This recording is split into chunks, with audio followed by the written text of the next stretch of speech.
selamat siang keluarga Indonesia. Senangnya Indonesia punya cerita bisa hadir 2 kali dalam seminggu nih. Mulai hari ini keluarga Indonesia bisa menyaksikan Indonesia punya cerita setiap hari Jumat dan Sabtu loh. Asyik. Nah, hari ini Indonesia punya cerita sudah siapkan banyak cerita unik dan menarik. Di antaranya bedak kecantikan ala masyarakat Bima, serta trompet yang bisa ngomong. Hihi, lucu banget.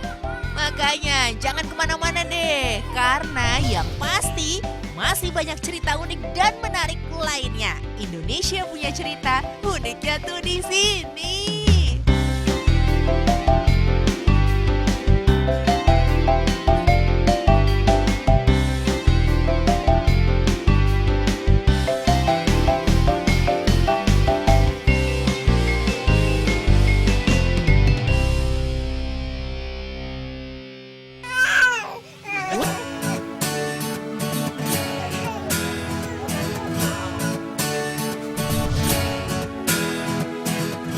Keluarga Indonesia, meski pijat bayi modern sudah bertebaran di mana-mana, tapi pijat bayi tradisional sepertinya nggak pernah akan ditinggalkan deh. Apalagi kalau sang pemijatnya ini melakukan hal-hal yang unik dalam pemijatannya. Seperti Mbah Musinem alias Mbah Dirjo yang legendaris sebagai tukang pijat tradisional di Kota Gede, Yogyakarta. Sejak usianya 28 tahun, Mbah Dirjo sudah menekuni dunia pemijatan bayi. Dari dulu hingga sekarang, rumahnya yang terletak di Kota Gede, Yogyakarta tidak pernah sepi dari suara tangis bayi yang sedang dipijat. Meski kini usianya sudah 81 tahun, Mbah Dirjo belum juga pensiun tuh.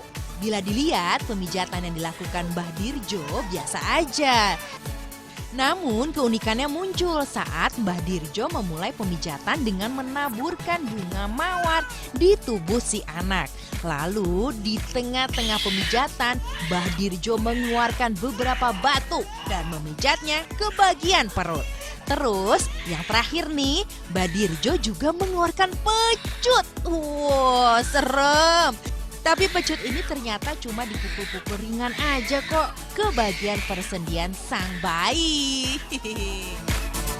Oh iya, itu dia keunikannya karena pakai pecut itu, terus sama pakai batu itu, terus sama biasa kumat kamitnya itu ya. Lantas, manfaatnya apa ya pijat pecut dan batu seperti itu? Memangnya pengaruh ya? Kita manikin ngilangi larane. Pecut niku sing ra iso mlaku tak pecut mlaku. Hihihi, ada-ada aja ya si Mbah ini. Tapi lihat deh, rumahnya yang sederhana ini selalu ramai pengunjung loh. Banyak sekali ibu-ibu yang rela antri demi anaknya dipijat oleh tangan Mbah Dirjo. Dalam proses pemijatannya pun tidak pernah berlangsung lama. Dan meski saat dipijat hampir semuanya menangis, tapi setelah selesai anak-anak biasanya langsung anteng deh, gak nangis lagi. Para ibu-ibu yang membawa anaknya ke sini biasanya ingin meminta agar sang anak tidak terlalu rewel bila sedang sakit, terutama saat batuk pilek menyerang. Ada juga yang ingin menambah nafsu makan sang buah hati.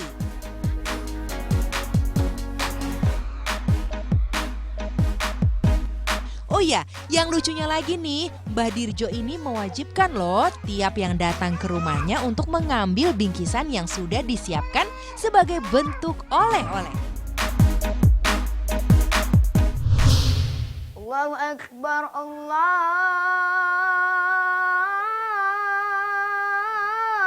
Akbar.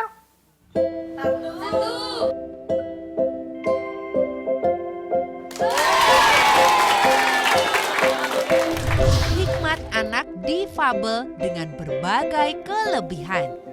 Selamat pagi keluarga Indonesia. Kali ini Indonesia punya cerita, ada kisah menarik tentang seorang anak yang terlahir tanpa kedua tangan, tapi ia bisa melakukan segala hal loh. Mau lihat seperti apa kisah serunya? Langsung aja deh.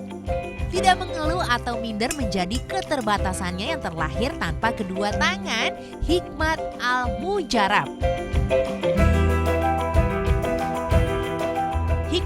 duduk di bangku sekolah kelas 7 MTS Nurul Yasin Nadatul Watan, Desa Buin, Kecamatan Buer, Kabupaten Sumbawa Besar.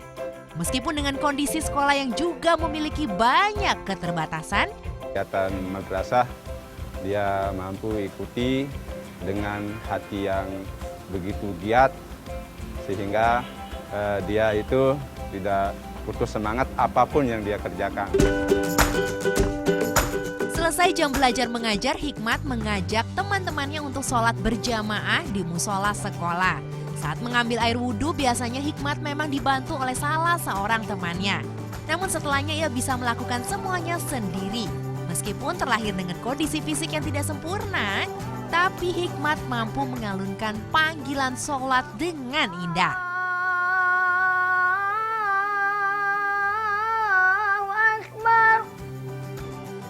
Tidak hanya itu, saat bermain pun biasanya ia selalu menjadi juara. Seperti dalam permainan karet ini misalnya, hanya dengan 1 kali lemparan dengan menggunakan kedua kakinya saja, dia sudah jadi juara. Sedangkan teman-temannya yang bermain menggunakan tangan, justru harus berulang kali baru lemparan karetnya mengenai sasaran. Gimana keluarga Indonesia? Hikmat jago kan?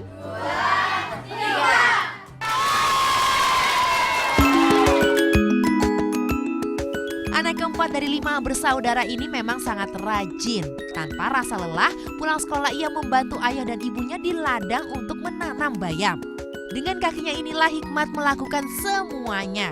Kaki untuk berjalan, membantu ia menulis, membantu ia menanam bibit bayam, bermain karet, hingga makan pun ia lakukan sendiri. Saya tidak ada sedih sama sekali dan saya bisa beraktivitas sama teman saya yang normal.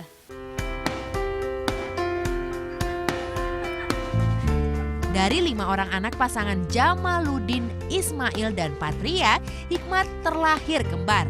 Kembarannya perempuan bernama Hikmat Al-Makna. Namun hanya Hikmat yang terlahir dengan kondisi tidak lengkap atau difabel. Tetap semangat ya Hikmat, jangan menyerah. Keluarga Indonesia, semoga kisah Hikmat ini bisa mengingatkan kita ya kalau keterbatasan tidak lantas membuat kita menjadi menyerah pada keadaan. Pastinya di balik keterbatasan itu masih banyak kok kelebihan yang Tuhan kasih buat kita.